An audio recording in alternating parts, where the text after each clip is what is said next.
Let's find out how Ryan built a famous theatre. Hi, my name's Darren Wright, your real estate investor.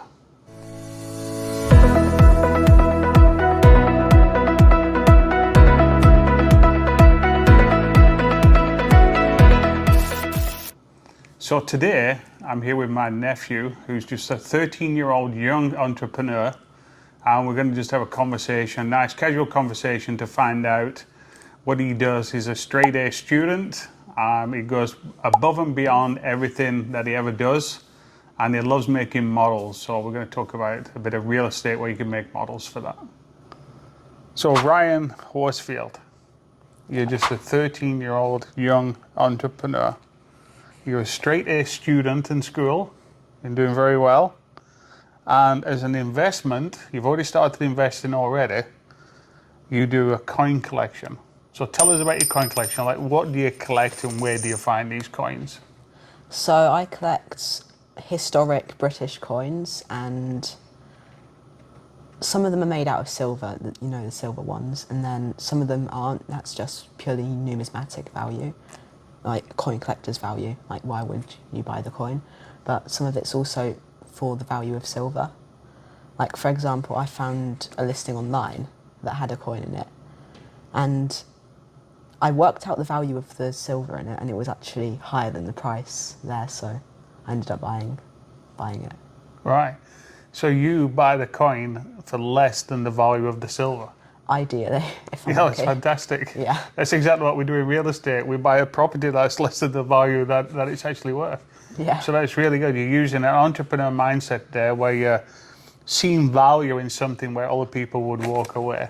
And I forgot to mention, you are from England, you're visiting here, we're in Chicago in an airport, not an airport, but I picked you up from the airport, and we're just in a hotel doing a little casual conversation, being here for a few days. Yeah. So where do you find these coins then? Some of the better deals you get on eBay, because people don't really know what the actual value is. But Right.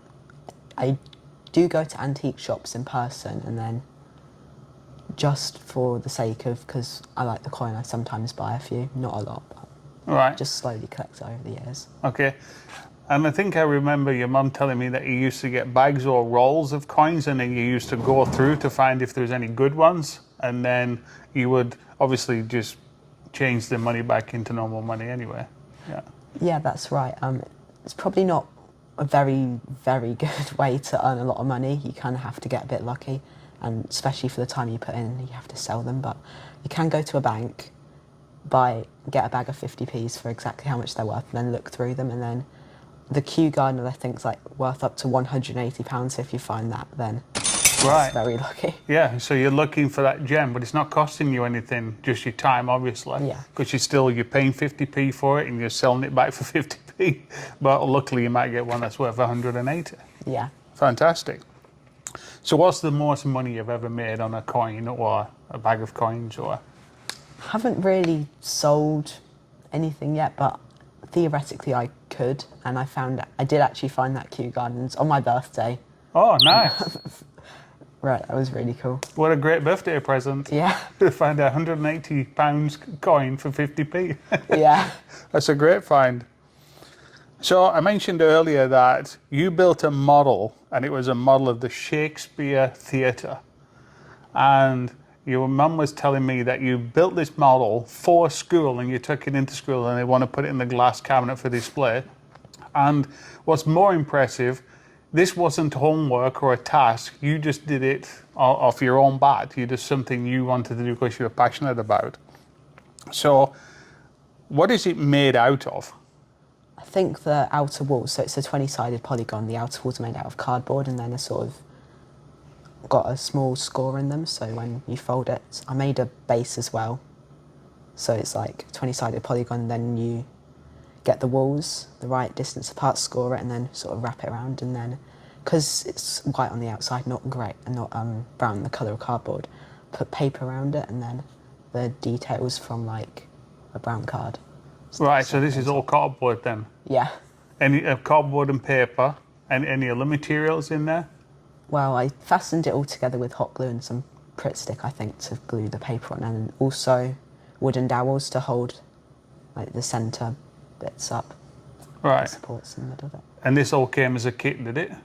No, I built it myself. Complete from scratch, no Yeah. design, just saw the drawings and worked it out and built it from there. Well, that's fantastic. So that's what a lot of new developers do, don't they? They do a drawing of a building and then they do a model, a scale model of how it's going to work out, so then they can do tests and see how it's going to fit. And you've already done that at 13-year-old, which is amazing to me. It really is. So how long did it take to build? I'm not overly certain, somewhere between 10 and 15 hours. 10 and 15 hours. Maybe longer. Yeah, that's fantastic. And you can see it in the result. Yeah, you really can. So what other things have you built? I made a fully functional Lego bowling machine. Which had Yeah. a pin setter and then ball return and that sort of stuff. Yeah, I've seen that. It's fantastic. I also made a cardboard ski ball machine, put that up on YouTube and got 2,000 views on it. Wow. Wow. So what is your YouTube channel? What's it called? Structural engineer. Structural Engineer. So if you want to check out that channel, we'll put a link in the description so you can check that out as well. Okay. So what's the most favorite thing you've ever built?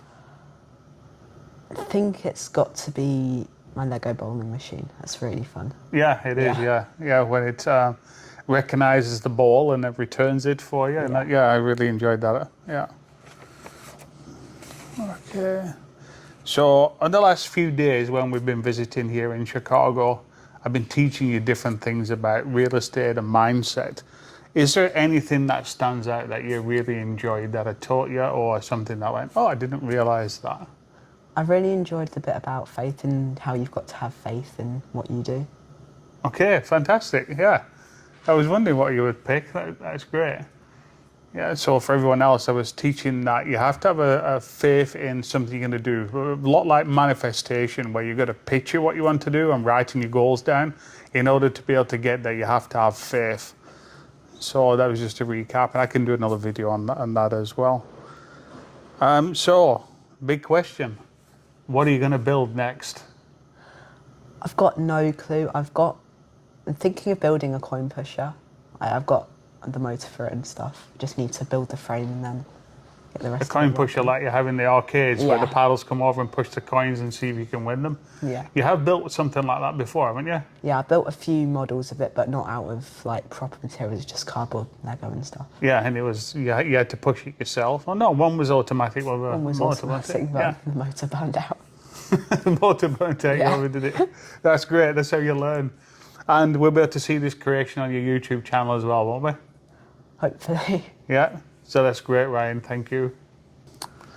So you heard it here first. We're here with a young future billionaire that's going to change the world. So this is Ryan Horsfield, and I had the pleasure of interviewing him first. Thank you for being here today. Thank you.